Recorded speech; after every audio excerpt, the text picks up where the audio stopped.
Welcome back. So, I wanted to change things up a little bit. So, I post a lot of videos about some of the things I picked up. This time, I've segregated the stuff that I am personally going to actually put in my PC. So, you can kind of see kind of what the mix is. You know, what's the stuff I'm moving versus what's the stuff I am likely to hold on to. So, this is the pile. In comparison to a lot of the other videos, it is rather modest. It's still a lot, don't get me wrong, but in comparison, it's quite a modest pile. Some of the stuff the left side, a lot of you, oh yeah, of course. Right side, maybe not so much. There's some stuff that you know about and some stuff I'm going to review in just a few moments. So let me start by going through the left side. Put that off to the side for now. So starting off, we have a 1961 Topps Sandy Koufax in a 4. This was one of the cards. In the previous video, I talked about a bunch of 1961 Topps cards that were really good grades. That a bunch of them kind of fell through the cracks. This was kind of one of them. I put a slightly higher bid because I knew it was going to be most likely PC. So put a slightly higher bid than whether I was going to, than the bids I would put in if I was going to flip it, and ended up getting it. This is a duplicate, obviously, my collection, so that also determines where I'm going to bid as well. But still well below comps for this card, even with the off-centered cut. But very nice example of a 61 Koufax. Next is a 63 Koufax in a 3. 63 seems to be a much tougher set than a lot of the other 60 sets. And this came up. It was a good price. And threw a bid in there. Ended up getting it. So, nice 63 Koufax. And the nice thing with the 63 is you can really see, if you look at the stats on the back, you can see that the season prior is really when he turned the corner. So that's what ERA dropped by basically a full run. And he really just started having a very nice record. Didn't pitch as many innings as, say, 1961, nor as many games, but really just started to turn things around and become the pitcher that we all know now.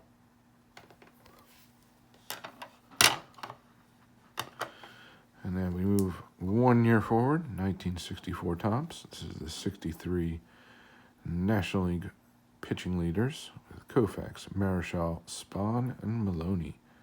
So 3 Hall of Famers, 1 card, but 1 PC guy. And this is also in a 3. And then this is victory leaders. So Marichal and Koufax tied with 25. Maloney and Spahn had 23. So, nice card. I think I may only have one other of those. This was a best offer situation. These are not incredibly common. 1966 Topps Rub-Offs Sandy Koufax. And this is in a PSA 5, which is a very nice grade for this. And these were just, inserted into packs, and if anything was going to be ruined, it was going to be these cards, especially it's a temporary tattoo type card. So this stuff can actually flake off quite easily. So finding 1 in a 5 is really good. Made a best offer of like $20. They jumped on it. I got it. And now it's going to be going into the PC. And then this one I know for certain that I did not have yet. This is a nice postcard. ranging from 62 to 65, LA Dodgers baseball greats postcard, and a PSA 4.5. But hey, it is 3 Hall of Famers in 1 card. So it's all the LA or California teams, I should say. 3 Hall of Famers. You got a really nice picture of Koufax and Mays, and then you have Drysdale with Dean Chance on the other side. So really nice card, again in the $20 range. So I figured I might as well just pick it up and add it to the PC. And now we go to the other stack. So that was I figured I put all the Koufax cards in 1 stack for you. Now we'll get into some of these other ones. So starting off with Gil Hodges, 1956 Topps Grayback in a 5. For whatever reason, I think it's just because I picked up his cards for cheap when I was a kid, and he was a heck of a ball player. I've kind of put together a pretty decent Gil Hodges run, especially since recently I picked up his rookie card. Yeah, I figured start with a Gil Hodges run. It's inexpensive. Even in really nice grades such as this, it's nowhere near the star player prices. I mean, nowhere near. But sharp cards, Brooklyn Dodgers, first baseman, in my opinion, should be in the Hall of Fame. And if you look at the stats and, more importantly, beyond the stats, the leadership role with those teams,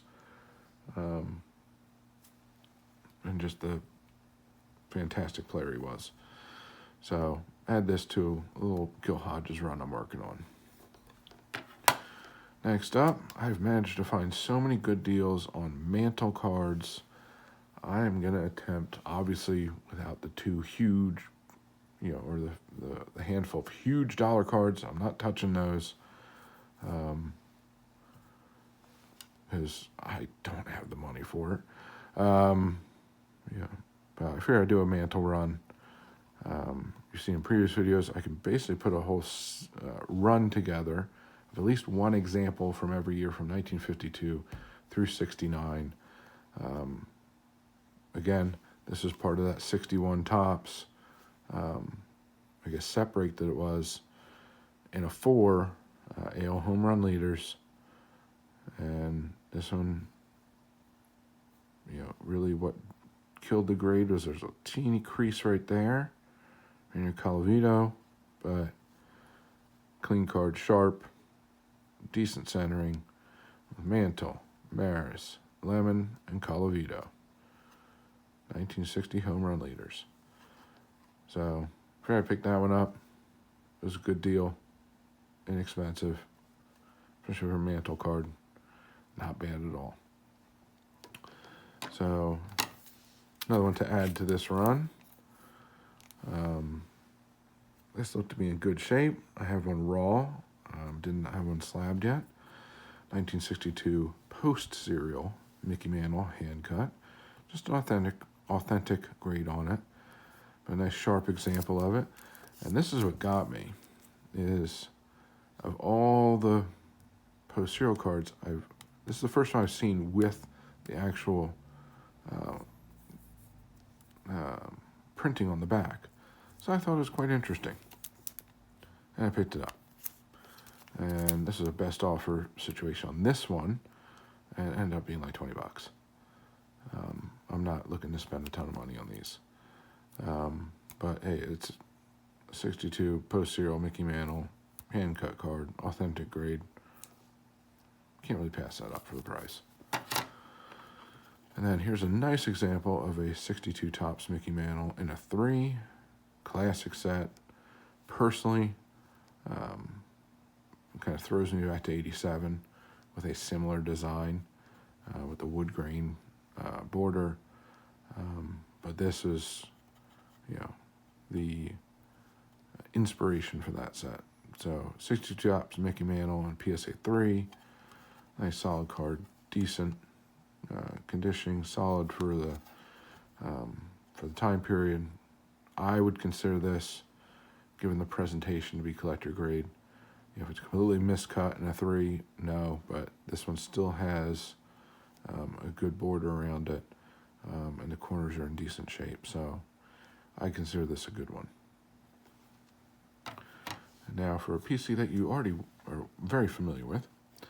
So this is actually the third 1939 Playball Hank Greenberg that I picked up. This one happens to be a 4. The difference is this one is uppercase and lowercase writing of the name. And a lot of these variations for Greenberg cards specifically, I gotta give a shout out to B-Ross6, who has the best Greenberg collection, at least on YouTube, and has done a fantastic series of videos on the different variations of any given year.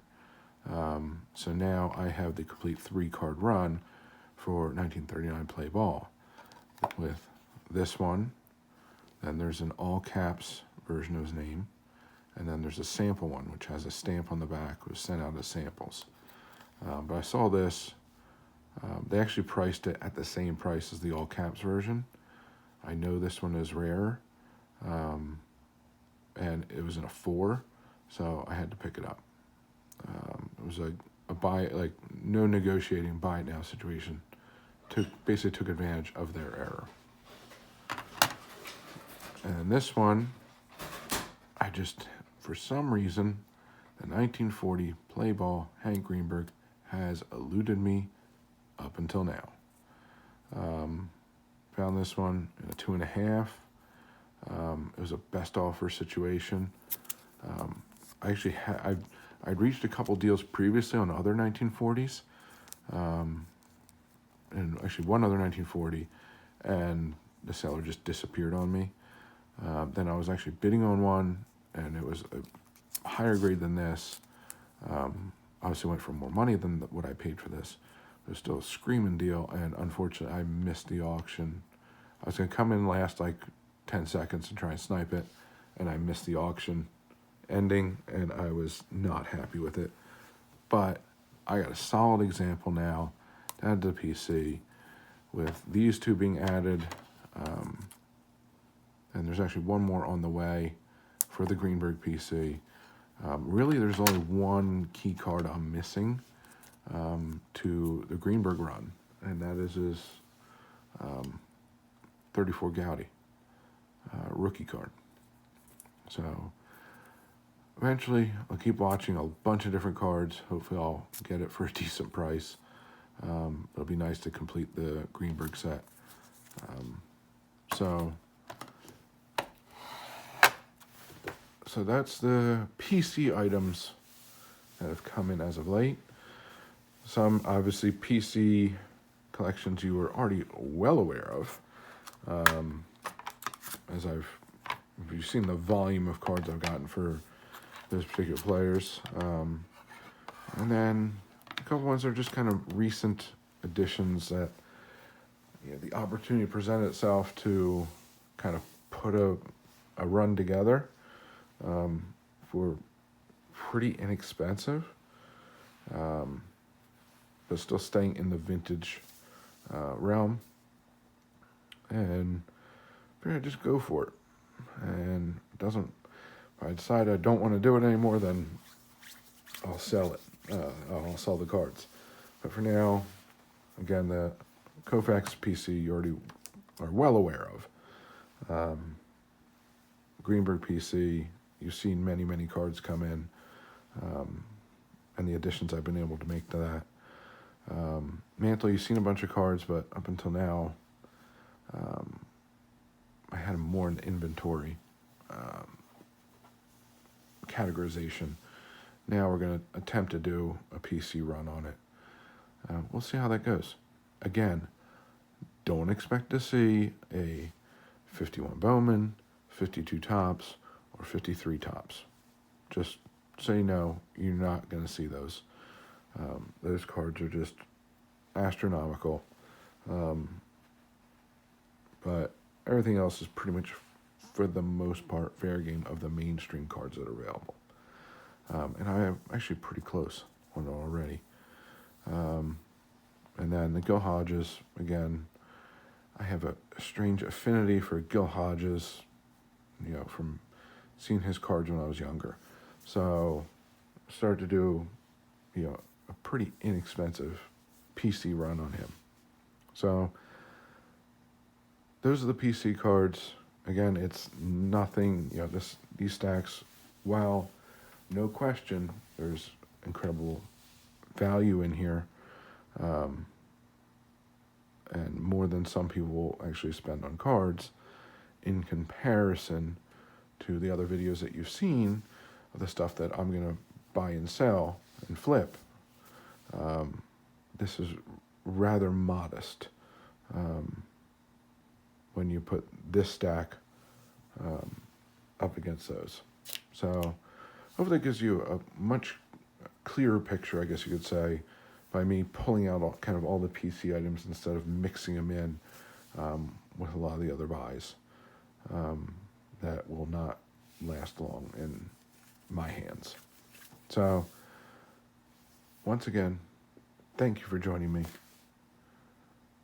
Please, as always, please remember, collect what you enjoy what you collect, and don't let anybody, especially the market or a YouTuber, dictate that to you.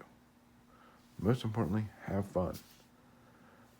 Find a way that you can get the most enjoyment out of this hobby, whether it's buying vintage, buying modern, buying slabs, buying raw, ripping packs, buying singles, whatever floats your boat, as they say. But also be a part of the community. Be an active part of the community. And find the way that you can be active. Whether it's making videos, watching and commenting, attending live streams, group chats, going to your LCS or card show, talking about the hobby of family and friends. This is a tremendous community and opportunity to be an integral part of the community that's just laid out before you. And I don't usually say this. I don't usually offer these types of declarations. But I can guarantee you, if you put the effort in to being an active part of the community, you will get a tremendous amount. You will get more than you ever thought. More than what you're putting in, you will get out of this community. Because it's one of the most generous, genuinely caring, supportive, and diverse group of people you will meet. And they're just a tremendous amount of fun to be a part of, to be around, and just simply to know. So find your way to be an active part of this card community. So once again, thank you very much for joining me. I hope you have a good one. I hope to see you again. Have a good one. And bye for now.